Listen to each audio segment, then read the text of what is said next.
No ar, Minuto da Unicidade, com o pastor Tony de Souza.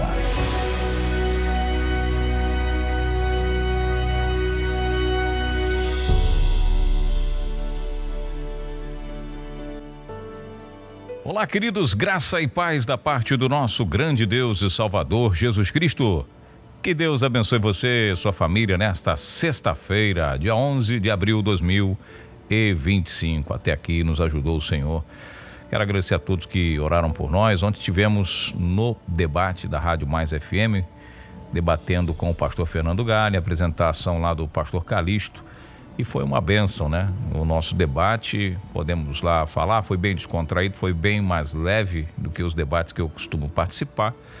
E bem descontraído também. Você que deseja assistir o debate, você que não assistiu, vai lá no canal do pastor Tony de Souza, está lá, tá? Dá uma olhada lá, deixa um comentário, analise ponto a ponto e deixa ali a sua opinião, participe, interaja. Por essa razão, não tivemos ontem o Minuto da Unicidade, né? Porque eu estava nessa missão aí, nesse debate glorioso, lá na capital, lá no Brás, a rádio fica no Brás, lá na sede da Assembleia de Deus do Brás, Bispo Samuel Ferreira. Na verdade, ele é o apresentador do debate, mas não está apresentando ultimamente para resolver questões pessoais. Bom, mas o fato é que eu havia dito que ia continuar falando de 1 João 5,7, que é um acrescentamento, um acréscimo, né, grotesco das Escrituras, talvez o texto mais tendencioso, porque neste verso João diz, porque são 3 os que testificam no céu. Eu falava disso no Minuto da Unicidade anterior. Esse texto não está nos originais. Inclusive as Bíblias mais antigas, as Bíblias convencionais, né? Bíblias de estudo, até mesmo as comuns, antigamente vinham entre colchetes, com observação e nota de rodapé, dizendo que esse texto em colchete não constava nos originais. Pelo menos tinham-se a hombridade de falar isso nas Bíblias em português há umas décadas atrás. Hoje em dia nem se fala mais isso. Talvez as Bíblias de estudo ainda tenham algumas que têm essa observação. Para saber informações sobre isso, só indo lá procurar as fontes aí sérias, né? Que temos muitas fontes sérias para você encontrar. Ou, como eu disse no vídeo anterior, né, no programa anterior, comparar com outras traduções. Por exemplo, a NVI. Na NVI não tem 3 que estão no céu lá no verso 7. Lá no céu tá 3 são que dão testemunho, 2 pontos. Aí ele fala no 8. Aí sim entra o verso 8. E quais são os 3 que dão testemunhos? Que na terra, os que testificam na terra, o Espírito e a água e o sangue. Esses 3 concordam num. Então veja que esses do céu aí, em primeiro lugar, ele está isolado dentro do próprio contexto direto. O que é o contexto direto? São os textos que seguem ou antecedem aquele verso em questão. Isso é muito importante, irmãos, vocês analisarem isso. Porque quando você vai para vamos botar aqui o verso anterior. O problema está no verso 7, né? 3 no céu. Mas no verso anterior ele diz, este é aquele que veio por água e por sangue, isto é, Jesus Cristo, não só por água, mas por sangue. E o Espírito é o que testifica, porque o Espírito é a verdade. Esse é o verso 6. E aí o verso 8. E 3 são os que testificam na terra, o Espírito, a água e o sangue. Você vê que o tema é Espírito, água e o sangue, testificando ali o que aconteceu na cruz. Veja que não tem nada, é como se João olhasse para o texto dele e falasse assim, gente, eu não botei isso aí. O tema não é esse. Não estou falando de trindade no céu. E os trinitários no debate, puxa isso pra gente. Olha aqui a Bíblia dizendo que tem 3 lá no céu. Os teólogos trinitários mais sérios, mesmo trinitário, eles têm a hombridade, como é o caso de Fernando Galli, que debateu comigo. Ele falou, não, isso aí é uma das piores aberrações. O próprio trinitário reconhece que foi colocado. Eu só falava com ele, em off, né? Eu falava, então, pastor, se você reconhece que esse texto é espúrio, foi colocado lá de forma maldosa, o senhor só precisa me dizer, que nós voltamos juntos, né? Ele veio para Campinas para um evento na igreja do pastor César Cavalcante e pegou uma carona comigo, deixei ele lá na igreja do pastor César Cavalcante. Ontem foi uma benção o dia. Então eu disse para ele, você tem que se perguntar, dentro do carro a gente fez uma resenha boa, a única coisa que o senhor tem que se perguntar é por que então que esse texto foi parar lá? Isso é uma pergunta que os teólogos mais sérios e responsáveis com relação ao tema, que sabe que é um acréscimo, beleza, tá aí, até aí, vamos lá, estamos de acordo. Agora, já parou para se perguntar o que esse texto foi fazer lá? Quem colocou, por quê, qual a proposta? Porque esse texto não está dentro do contexto, ele foi colocado de forma tendenciosa para falar uma suposta verdade, para dar respaldo a uma verdade que não está nas Escrituras. E é preciso ter provas para sustentar uma doutrina romana. Então, aonde é que vamos achar prova? Não tem, vamos colocar alguma coisa aqui dentro. Não tem outra explicação. Não tem outra razão, porque nenhum texto, Jesus, pelo menos, né, você sabe, lançou maldição para quem acrescentar uma vírgula, um tio que seja, das Escrituras. Ele disse isso. Pois é. E aí há de se entender que quem colocou e por que colocou e qual o objetivo e o que está por trás disso, esses caras estão sob maldição. Porque induziu ao longo da história centenas de milhares de pessoas ao erro. Erros teológicos graves que vão provocar danos, que provocaram danos, sendo partícipes da morte, participantes da morte, se tornando participantes, nem que seja indiretamente, da morte de santos, de pessoas que morreram por essa verdade, que são linchadas hoje na internet por causa dessa verdade. Então é muito importante, meus irmãos, nós analisarmos essa questão.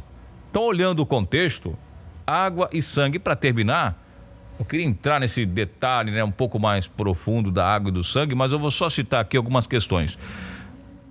Dois elementos na lei, inclusive eu falo sobre isso no seminário Batismo nas Águas. Eu falo sobre tudo que tem a ver com lavagem, com purificação. Faça esse seminário, invista nesse seminário para você adquirir informações importantes. Água e sangue são dois elementos usados, muitíssimos usados na lei. Quem conhece a lei mesmo de Moisés sabe disso que eu estou falando. Existia a lavagem de purificação com água e também com o sangue. A purificação com sangue, isso é um fato, a teologia sabe disso. Você está entendendo? Então, quando você faz lá o nosso seminário de batismo nas águas, a gente vai lá no Antigo Testamento, a gente começa desde o princípio. E hoje as pessoas se batizam, nem sabem por que estão batizando. Ah, vou batizar porque tem que batizar para não morrer pagão, como dizem os católicos, e pronto. Não, nada disso não. O batismo é uma das cerimônias mais importantes, ou, quiçá, mais importante da Bíblia, do Novo Testamento. Então, esses elementos que João narra aqui, do testemunho da água, do sangue, o Espírito não precisa, já sabe, eles estão presentes na vida daqueles que estão lendo que foram direcionar o objetivo direto, como diz a hermenêutica, né? Saber para quem foi escrito, quem escreveu, para quem, porque isso era um ponto pacífico para essas pessoas. Elas sabiam do que João estava falando, no que tange a água e sangue. E quando esse próprio João que narra isso, ele é o único evangelista, lá dos 4 evangelhos, que falam de um episódio muito interessante para a gente considerar. Que quando os soldados vieram verificar se Jesus estava morto, lembra? Eles quebraram as pernas dos 2 soldados que estavam com ele lá. Não quebraram as pernas de Jesus, por quê? Porque havia uma profecia, seus ossos não se quebraram, nunca se quebraram, não vão se quebrar. Havia uma profecia quanto a isso, até nesse detalhe, até Jesus depois de morto, estava lá a Bíblia, depois de morto assim que eu digo na cruz, né? A Bíblia sendo cumprida ali, as profecias. Você pode ler aí, pesquisa. Os ossos dele para que se cumprisse as escrituras. Então você lê João 19. Ele fala sobre isso lá no Evangelho, capítulo 19. Mas aí o soldado vai, pega uma lança, joga no seu lado. E quando ele joga essa lança, o próprio João narra lá no Evangelho que sai água e sangue dele. Para confirmar, no primeiro momento, que ele estava morto. Não. Ele já estava morto. Ele morreu de quê? Aí os médicos dizem, né? Foi por asfixia, porque estava ali, faltou ar nos pulmões dele. Ele morreu entalado com o próprio sangue. Não, ele morreu a hora que ele quis entregar o espírito dele. Eu falo isso também lá na nossa apostila, que o link está na descrição aqui, que fala sobre as 7 expressões de Jesus na cruz.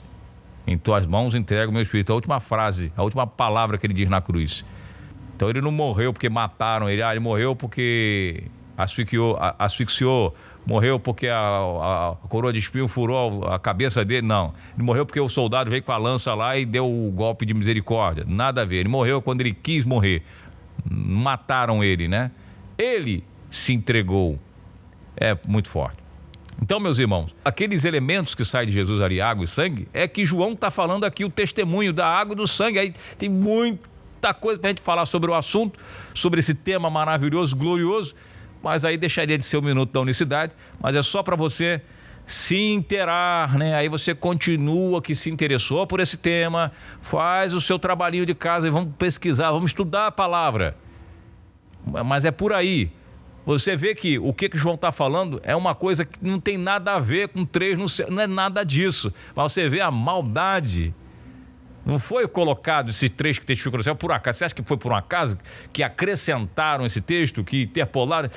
Deu lá, não sei o que deu em mim que eu botei isso aqui, João não disse isso, mas eu vou botar aqui porque ficou bonitinho, fica legal. Não é que fica legal. É para dar sustentação. Soma-se isso com Mateus 28, 19, pronto, Trindade. Acabou. Porque fora isso não tem mais nada. Tira esses 2 textos, acabou o assunto. Não tem como. É uma questão somente de exegeses variadas, porque a Escritura é a mesma e ela, por si própria, ela mesmo se defende, não precisa de defesa. Mas nós estamos aqui em defesa da fé, né? Em defesa do nome do Senhor Jesus. Eu quero agradecer a você que tem apoiado o nosso trabalho.